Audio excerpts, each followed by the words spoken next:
Senator Bernie Sanders enters tonight's Super Tuesday tallies as the Democratic frontrunner and also the favorite to win Colorado's primary.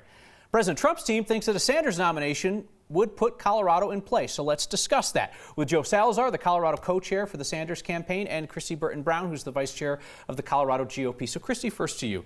The president's about 13 points underwater in terms of approval rating in Colorado. How does he build a winning coalition here? Well, I think he can absolutely build a winning coalition here in Colorado. There's many ways to do it. We have a lot of time between now and November, but one of the key things is focusing on the swing women vote. And I'm actually heading up Women in Action Coalition for the Republican Party. We're capturing the vote of suburban moms like myself and making the issues personal for them and what President Trump has done for our kids and our families.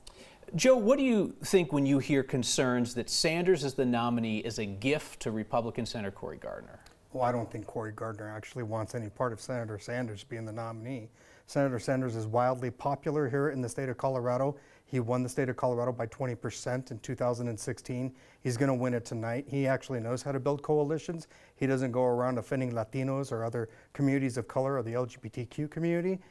It would be Cory Gardner's worst nightmare to have Senator Sanders as the general election candidate for president. Let's talk about the Latino vote in Colorado, because Team Trump thinks that they can make some inroads among some more conservative Latino voters.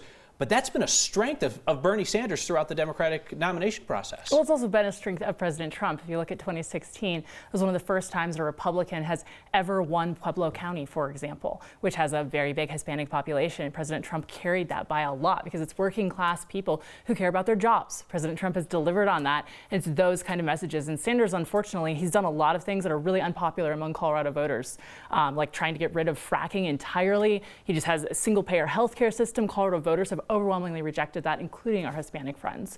Right now, Colorado's unemployment rate is the 5th lowest in the country. I want to talk about both that and the idea of single-payer health care when you guys join me tonight on 9 News at 9 o'clock. We're going to have some more time to talk about these issues. But lastly to you, Joe, Senator Sanders, in a way, reminds me of President Trump in that there's a lot of folks who might not conventionally support him, but believe in his message particularly. If Bernie is not the Democratic nominee, do you think his support in Colorado transfers to Biden, Bloomberg, Warren? Absolutely. I think that the individuals will go over to whoever the nominee would be, just like we did in 2016. We made sure that Hillary Clinton won the state of Colorado, and it was a lot of Sanders supporters who came over to ensure that that happened. Joe Salazar, Kristi Burton Brown, thank you both for your time. Look forward to having you with us on 9 News at 9:10 tonight.